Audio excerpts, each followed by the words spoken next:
The emergency beacon crackled through the void of space, its desperate signal bouncing off asteroid fields and dancing between distant stars. On the mining station Zirion 7, Chief Engineer Zaleth pressed her four-fingered hands against the console, her blue-scaled face twisted with worry.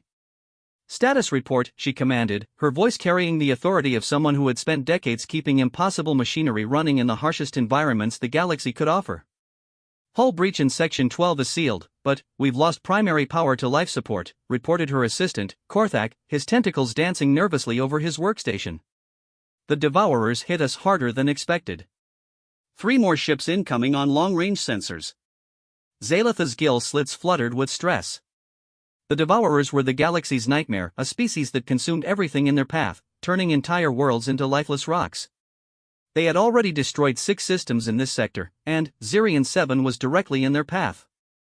The mining station housed 40,000 souls from 12 different species, all working together to extract the rare minerals that powered interstellar civilization. Families lived here, children played in the recreation domes, and scientists conducted research that benefited the entire galactic community. Now, all of that was about to be consumed by creatures that saw other lifeforms as nothing more than fuel. "How long until the evacuation ships arrive?" Zaleth asked, though she already knew the answer would not be good.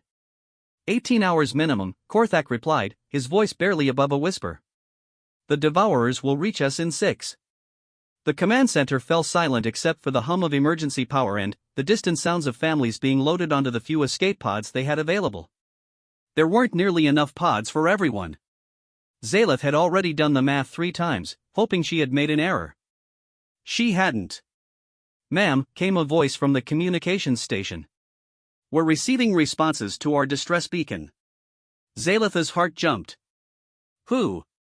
How many ships?" The communications officer, a young Ultarian with silver skin that changed color with emotion, was now showing bands of confusion. "That's just it, ma'am. Most of the responses are what we expected: condolences, promises to remember us, that sort of thing. But there's one response that's different." "Show me." The message appeared on the main screen, text scrolling in the common galactic language. Distress beacon received. Human fleet dispatching assistance. Estimated arrival, 4 hours. Hang tight. The command center erupted in confused murmurs. Zaleth stared at the message, reading it several times to make sure she understood correctly. "Human," she said aloud. "I've never heard of this species. Are they in our databases?" The communications officer's skin shifted to deep purple as he searched. "Nothing in the main galactic registry, ma'am. No diplomatic records, no trade agreements, no contact at all." "Could it be a translation error?" "Negative. The message came through in perfect galactic standard. Even included our station designation and current threat assessment." Zaleth's mind raced. A unknown species had somehow received their distress call and claimed they were sending help. It could be a trick by the Devourers, though they had never shown such cunning before. It could be pirates looking to scavenge what they could. Or it could be exactly what it appeared to be: help from an unknown ally. "Ma'am," Korthak interrupted her thoughts. "Long-range sensors are detecting something unusual." "The Devourers?" "No, ma'am. Something else. Multiple contacts, approaching from the opposite direction. They're big." Zaleth moved to the sensor station, her engineer's mind automatically cataloging the readings. What she saw made no sense. The contacts were massive, larger than anything in the Galactic Fleet database. And there were dozens of them. "Are you certain these readings are accurate?" "I've run 3 separate calibrations, ma'am. Whatever's coming our way, some of those ships are the size of small moons." The evacuation alarms continued to wail throughout the station. In the residential sections, families clutched each other as they waited their turn for the escape pods that might never come. The Zirion 7 security force, all 23 members, prepared for a final stand that everyone knew was hopeless. The Devourers had never been stopped by anything less than a full battle fleet, and, even then, victories were rare. "Incoming transmission," the communications officer announced. "It's from the unknown contacts." "Put it through." The voice that came through the speakers was unlike anything any of them had heard before. It was confident, calm, and spoke galactic standard with an accent none of them could identify. "Zirion 7, this is Admiral Chen of the Terran Fleet. We received your distress call and are inbound with assistance. Can you provide current status on hostile forces? Zayleth found her voice after a moment of shock. Admiral Chen, this is Chief Engineer Zayleth. We have confirmed Devourer ships approaching our position. 3 confirmed contacts, arrival estimated in just under 6 hours. Our evacuation capabilities are insufficient for our population. Understood, Zirian 7. How many souls need evacuation? 40,000, sir. There was a brief pause. Copy that. 40,000 souls. We'll have transport ships with you in 90 minutes. Defense fleet will establish perimeter before Devourer arrival. You're not alone anymore. The transmission ended, leaving the command center in stunned silence. Zayleth looked around at her crew, seeing her own disbelief reflected in their faces. Ma'am, the sensor operator said quietly, the unknown fleet is decelerating. They'll reach us in just over an hour. What's their formation? That's the strange part. It's not like anything we've studied.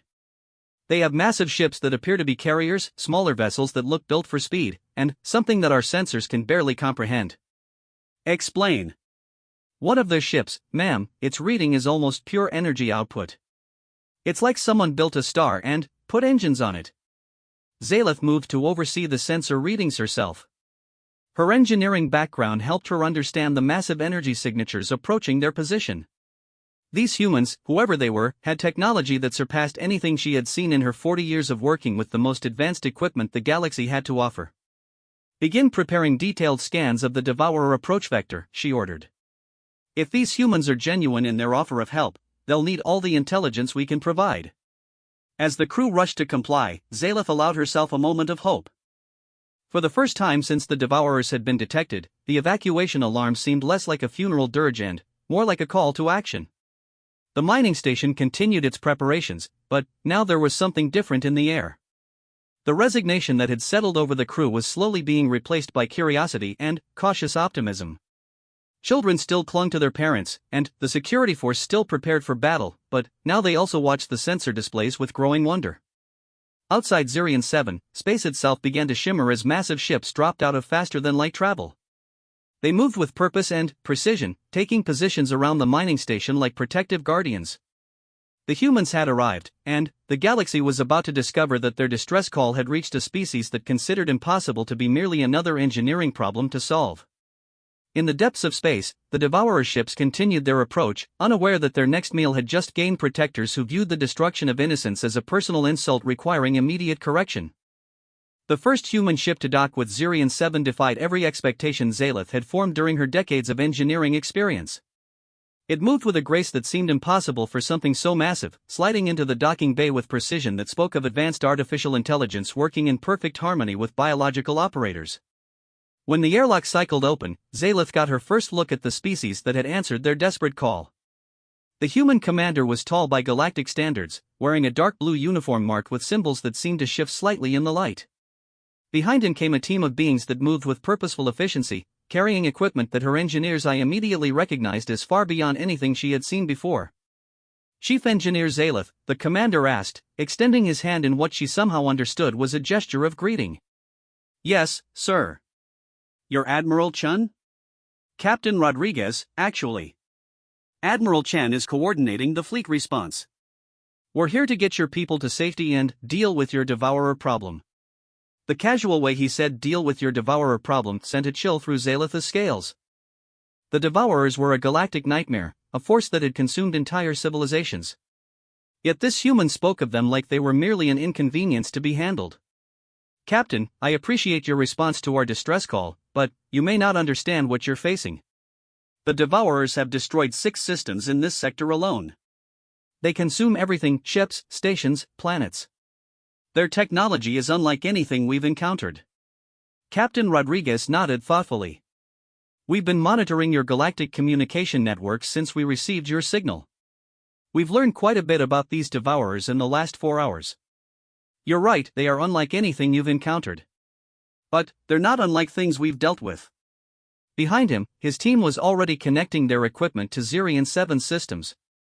Zayleth watched in fascination as their devices interfaced seamlessly with technology they had never seen before, adapting and connecting as if they understood the fundamental principles behind every system.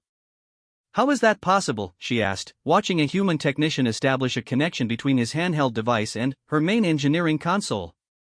Universal engineering principles, Rodriguez explained. Energy is energy, matter is matter, information is information. The packaging might be different, but the fundamentals remain consistent across species and technology bases. One of the human technicians looked up from his work. Captain, we've got full system integration. Their infrastructure is actually quite elegant, very efficient use of available materials and energy. Excellent. Begin transport coordination with the civilian evacuation ships. Zaletha's mind reeled. Transport coordination? How many ships did you bring? For 40,000 souls? About 30 vessels specifically configured for civilian transport. Plus medical ships, supply vessels, and temporary habitat modules in case anyone needs extended care. The casual way he said it made Zaleth realize that 40,000 refugees weren't even a logistical challenge for these humans. They had arrived prepared to save everyone, as if the possibility of failure hadn't even been considered. Captain, came a voice from Rodriguez's communication device, this is Admiral Chen. Devourer fleet composition is confirmed. 3 heavy destroyers, standard configuration. Our xenobiology team has finished their analysis. Go ahead, Admiral.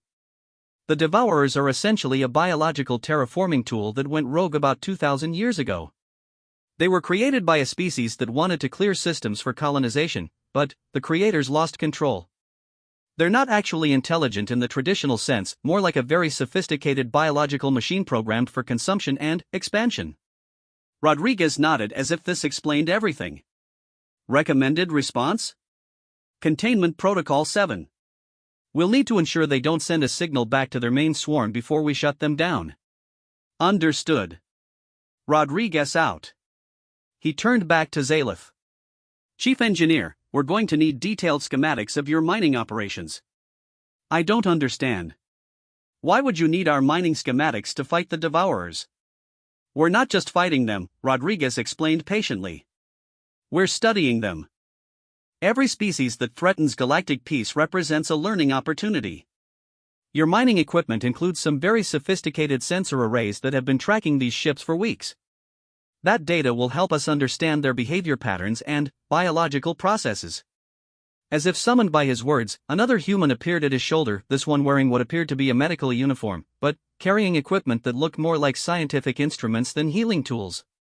Captain, we've completed our preliminary analysis of station personnel. Fascinating diversity, 12 distinct species with completely different biological requirements, all working together successfully. The cooperation index here is remarkable. Dr. Martinez, this is Chief Engineer Zaleth. Zaleth, Dr. Martinez is our xenobiology specialist. Dr. Martinez extended the same hand gesture that Rodriguez had used. Chief Engineer, we're honored to assist. Your species' engineering capabilities are impressive. This station represents an elegant solution to multiple complex problems. Thank you, but I still don't understand how you learned so much about us so quickly. Standard first contact protocols, Dr. Martinez explained. When we receive a distress call from an unknown species, our AI systems immediately begin analysis of all available data. Language patterns, technology signatures, social structures, biological requirements, everything we need to provide effective assistance. You have protocols for first contact? Rodriguez and Dr. Martinez exchanged a look that Zaleth couldn't interpret. Chief Engineer, Rodriguez said carefully, how many species are there in your galactic community? 47 confirmed intelligent species, with trade relationships among 31 of them. And, in your experience, how often do new species make contact? Zaleth considered the question. Perhaps once every 50 to 60 years. It's quite rare. Most species develop interstellar travel and encounter existing trade routes fairly quickly. Another look passed between the humans. Dr. Martinez cleared his throat. Chief Engineer, humans have been traveling between stars for about 300 years. In that time, we've encountered over 600 distinct intelligent species. The command center fell silent. Zaleth felt her worldview shifting as she tried to process this information. 600? That's impossible. Where? How? The galaxy is much larger than your current understanding suggests, Rodriguez explained gently. Your galactic community occupies roughly 3% of the total galactic disk. Most species develop in isolation, create stable local communities, and never expand beyond their immediate neighborhood. But why haven't we encountered any of them? Most don't need to expand. They find sustainable populations, develop efficient technologies, and focus on internal growth rather than exploration. Humans are unusual in our drive to explore and make contact. Dr. Martinez added, we've established peaceful relationships with most of the species we've encountered.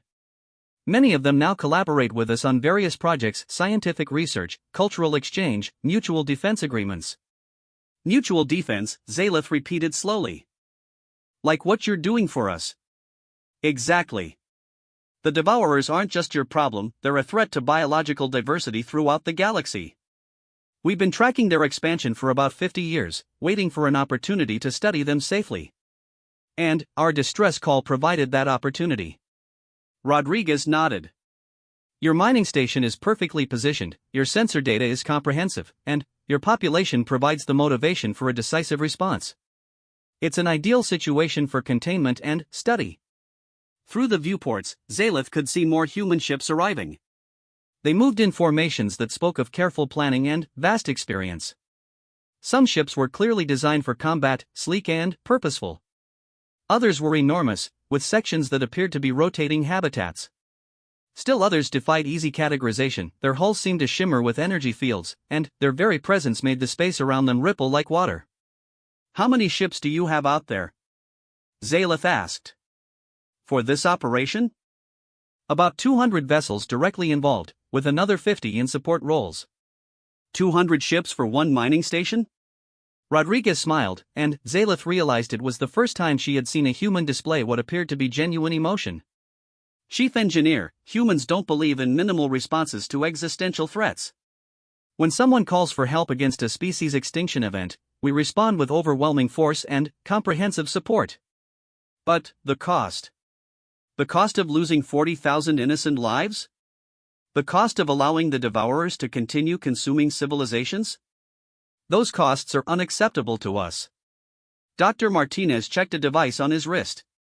Captain, civilian evacuation is proceeding ahead of schedule. All families with young children are aboard transport ships, and we're beginning transfer of essential personnel. Excellent. Chief Engineer, I'll need you to coordinate with our technical teams. We want to understand your mining technology, not to take it, but to learn from it. Every species develops unique solutions to universal problems, and those solutions often have applications none of us originally considered. As the evacuation continued around them, Zaelith found herself working alongside humans who treated her expertise with genuine respect while demonstrating capabilities that redefined her understanding of what was possible. They didn't just want to save her people, they wanted to learn from them, to add Zirion 7's achievements to a growing collection of galactic knowledge. Outside, the Devourer ships continued their approach, unaware that their intended prey now sheltered behind a force that had spent centuries preparing for exactly this type of threat. Admiral Chen stood on the bridge of the TFS Prometheus, watching the tactical display with the calm attention of someone who had faced the impossible before and found it merely challenging. Around him, his crew worked with quiet efficiency, their hands dancing over controls that managed systems spanning dozens of ships and thousands of personnel. Admiral, reported his tactical officer, Commander Sarah Kim, Devourer ships have reached the outer sensor perimeter. Confirming 3 heavy destroyers, mass approximately 4 million tons each. Biological composition analysis? 93% organic material, 7% mineral framework. They're essentially living ships, sir. Our xenobiology teams are detecting massive neural networks integrated into the hull structure. Chen nodded thoughtfully.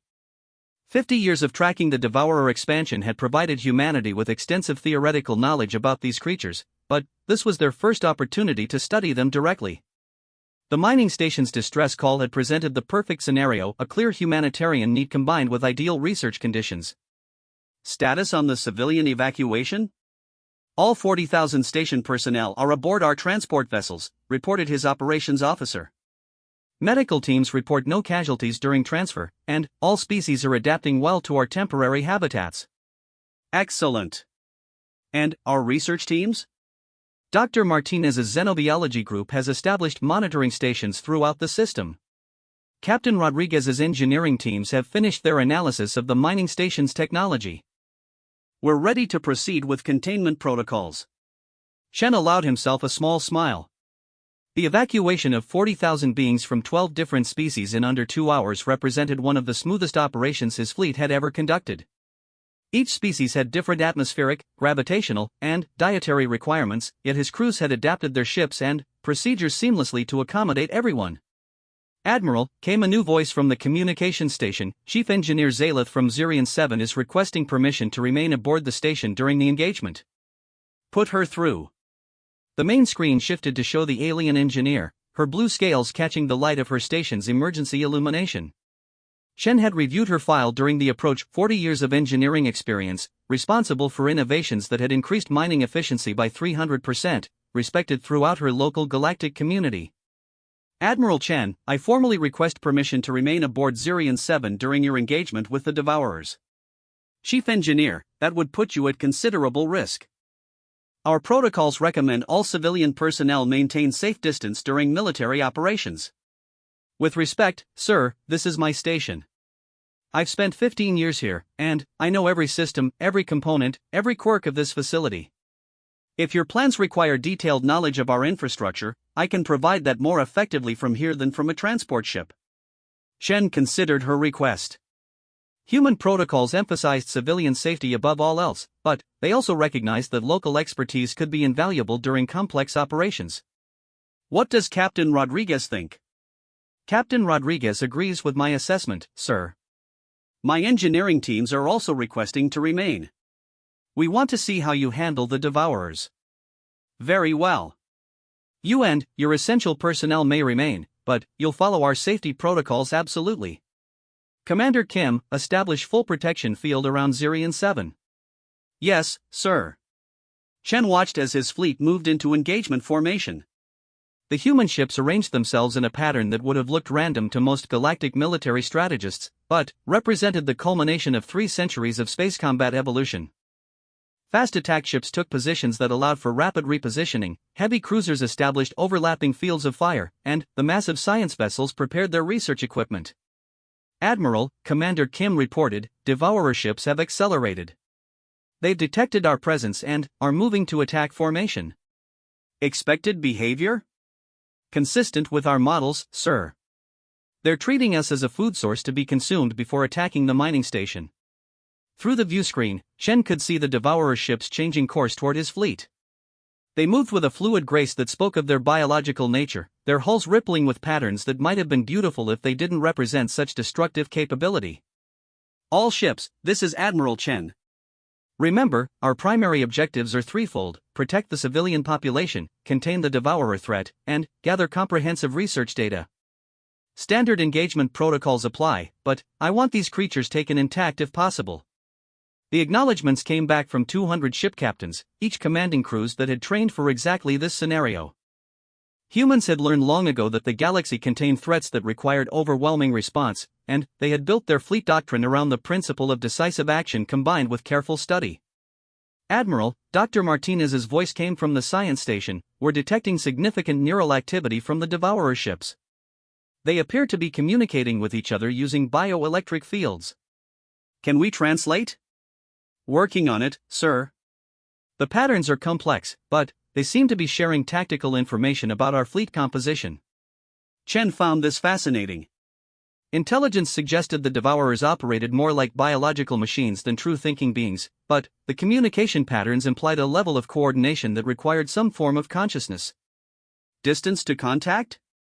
14 minutes at current approach speed, Commander Kim reported. Sir, I'm reading some unusual energy signatures from the Devourer ships. Elaborate. They appear to be generating some kind of field effect. Our sensors are having difficulty penetrating their hulls. Chen nodded. Switch to active scanning protocols. I want full spectrum analysis of whatever they're doing. The fleet sensor arrays focused their attention on the approaching ships, powerful scanning beams probing the biological vessels from every angle. The data that came back painted a picture of creatures that were far more sophisticated than their destructive reputation suggested. Admiral, Dr. Martinez called excitedly, these beings are incredible. They're not just biological ships, they're entire ecosystems. We're detecting multiple species living within each vessel, all working together in perfect symbiosis. Parasites? No, sir. Genuine cooperation. The ship creature provides transportation and protection, while the internal species handle specialized functions, navigation, communication, resource processing. It's like they're flying cities. This revelation changed everything. If the Devourers were actually complex biological communities rather than simple predators, their expansion might represent something far more nuanced than mindless consumption. Dr. Martinez, can you determine if they're capable of genuine communication? Not just tactical coordination, but abstract thought? Working on it, sir. The neural patterns are incredibly complex. If these are just biological machines, they're the most sophisticated ones we've ever encountered. Admiral, Commander Kim interrupted, Devourer ships have reached weapons range. They're charging some kind of energy projection system.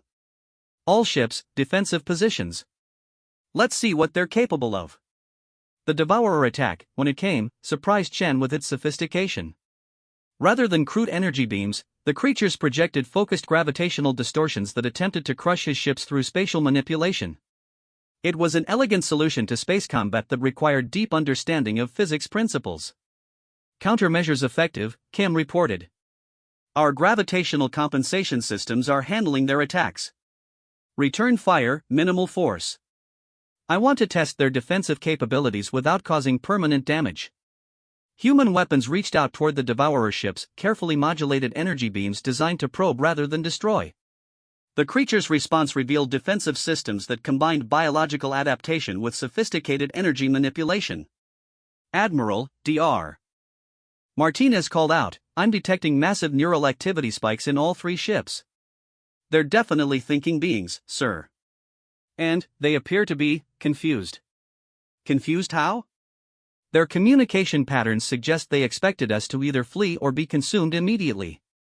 Our defensive capabilities and non-lethal response seem to be outside their experience parameters. Chen made a decision that would reshape galactic history. Open a communication channel. All frequencies, including their bioelectric patterns. Sir? If these are thinking beings, they deserve the opportunity for dialogue before we take any permanent action. The communication array transmitted on every known frequency, while specialized equipment attempted to mimic the bioelectric patterns the Devourers used for their internal communication. For several minutes, there was no response beyond the continuing gravitational attacks. Then, suddenly, the attacks stopped. Admiral, the communications officer reported with barely contained excitement, we're receiving a response. They're trying to communicate. Put it through. What emerged from the speakers was unlike any first contact scenario in human experience. The voice was a harmony of multiple tones, as if several beings were speaking in perfect coordination. Strange ones who do not flee. Why do you not provide sustenance? Why do your shells resist consumption? Chen looked around his Bridget crews that had trained for this moment without ever quite believing it would come. First contact with a species that the galaxy considered a mindless plague, and they were opening with a question about why humans weren't easier to eat.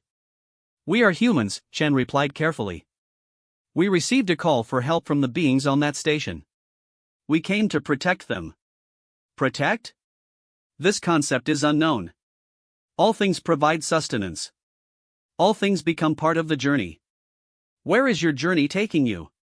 The pause stretched long enough that Chen wondered if he had somehow offended them. Then, the harmonic voice returned, carrying what sounded like confusion mixed with something that might have been longing. We search for the makers. We search for home. We consume to continue the search. We have searched for many star cycles. Chen felt pieces of a galactic puzzle clicking into place. Dr. Martinez, analysis. Sir, if I'm interpreting their communication correctly, these beings aren't mindless predators. They're refugees.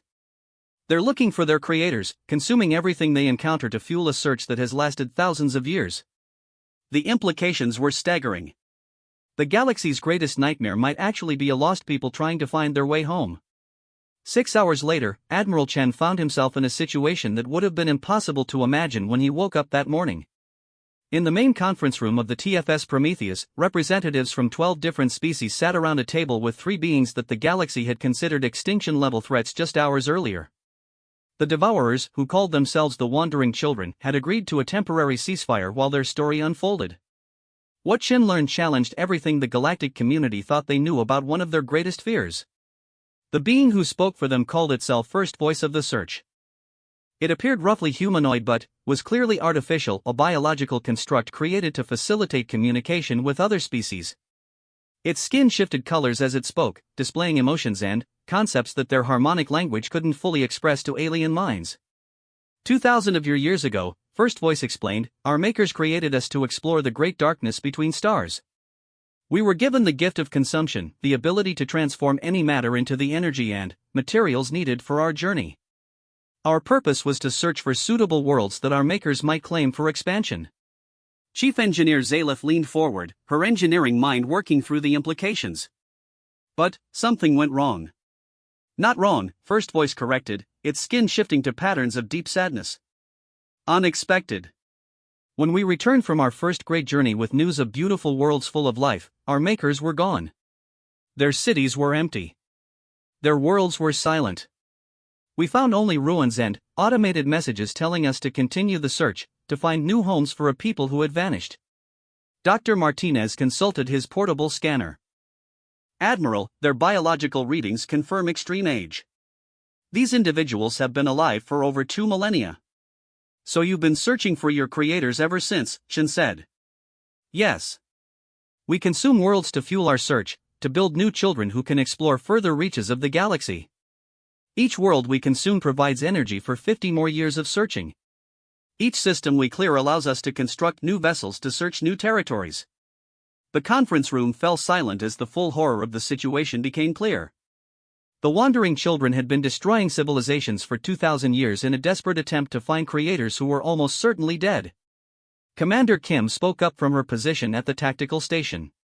How many worlds have you consumed? First Voice skin patterns showed what could only be grief. 643 worlds with life. 12,000 worlds without. We have searched 47% of the galactic disk. The number hit the assembled beings like a physical blow. 643 worlds meant trillions of lives lost to a search for people who had been gone for millennia. First Voice, Shin said carefully, what would happen if you found your makers? We would present them with the worlds we have found, and they would choose which to claim. Then, our purpose would be complete, and we could rest. And if your makers are dead? If they can never be found? The being's skin went completely black. This possibility, we cannot process this possibility. Without purpose, we would cease. But we cannot cease while the search remains incomplete. Chen looked around the table at faces representing billions of years of combined civilization and wisdom. The solution that was forming in his mind was audacious even by human standards, but it was also the only path forward that didn't end in continuing galactic destruction. First Voice, I want to propose something that your people have never encountered before: cooperation. This word is known but not understood. Dr. Martinez activated a holographic display showing the human fleet. For 300 years, humans have been exploring the galaxy, making contact with other species. We've learned that working together produces better results than working alone. But you are separate beings. How can you work together? Zaleth stood up, her scales brightening with understanding. The same way different systems on my mining station work together. Each component has a specialized function, but they all serve the same purpose. Chen nodded approvingly. Exactly.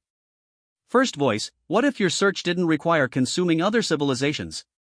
What if other species helped you search? This is impossible. Other species cannot survive the consumption process. No, Chen said with a smile, but other species can explore space without consuming anything.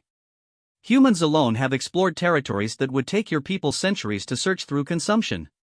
He activated another holographic display, this one showing the extent of human exploration.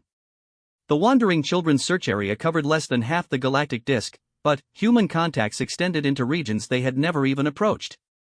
In our databases, we have information about over 600 intelligent species, millions of worlds, and thousands of stellar phenomena. Some of these species are older than your makers. They might have records of what happened to your creators. First voice skin patterns shifted rapidly, displaying what Chen was learning to recognize as intense thought. You would share this information? Without requiring consumption? We would share it freely, and we would help you search. But, in exchange, the consumption must stop. No more worlds with life, no more civilizations destroyed. But, without consumption, how would we continue the search? This was the moment Chen had been building toward. Your technology for transforming matter into energy is incredible. Instead of consuming living worlds, you could process asteroids, dead planets, stellar matter. You could generate the same energy without destroying anyone. Dr. Martinez added, and your biological technology is far beyond anything we've seen. Working together, we could develop exploration methods that are faster and more efficient than either of us could achieve alone. The conference room held its breath as First Voice processed this proposal. Its skin patterns cycled through colors and configurations none of them had seen before. Finally, it spoke. This cooperation, it would mean changing the fundamental nature of our existence. We have been the consuming search for 2,000 years. To become something else. You would become the cooperative search, Zaleth suggested. Your purpose remains the same, finding your makers. Only the methods change.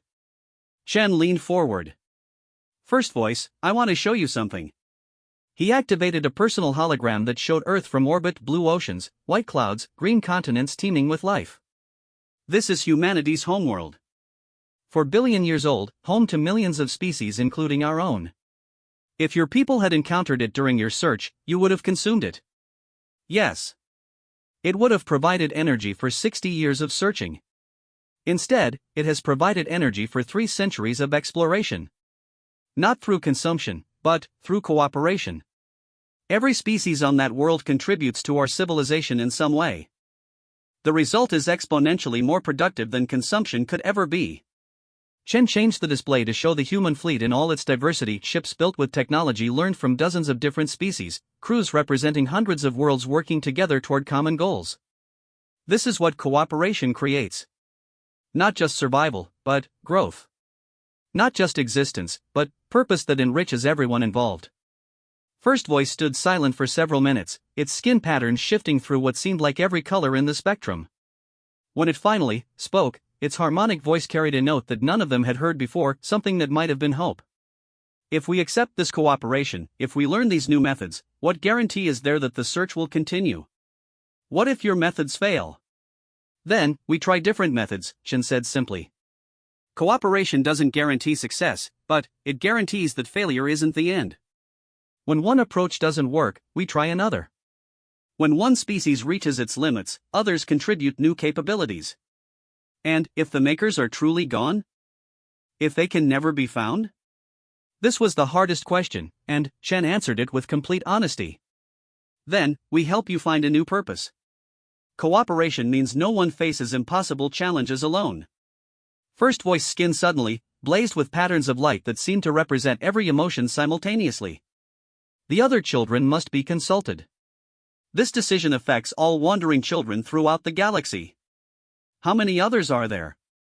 47 active search fleets. They must be called. They must hear these words.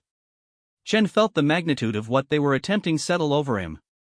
47 fleets of devourers spread across the galaxy, each one capable of consuming entire systems. Convincing them to abandon their fundamental nature would be the greatest diplomatic challenge in galactic history. We'll help you contact them, he said. And, we'll help you convince them. As the conference continued into the night, 3 very different groups worked toward an impossible solution. The mining station's crew provided practical engineering expertise, the human fleet offered resources and knowledge beyond anything the galaxy had seen, and the wandering children shared 2,000 years of accumulated exploration data. Outside the windows of the conference room, human and devourer ships worked side by side for the first time in galactic history. Engineers from both species studied each other's technology, finding ways to combine biological adaptation with mechanical precision.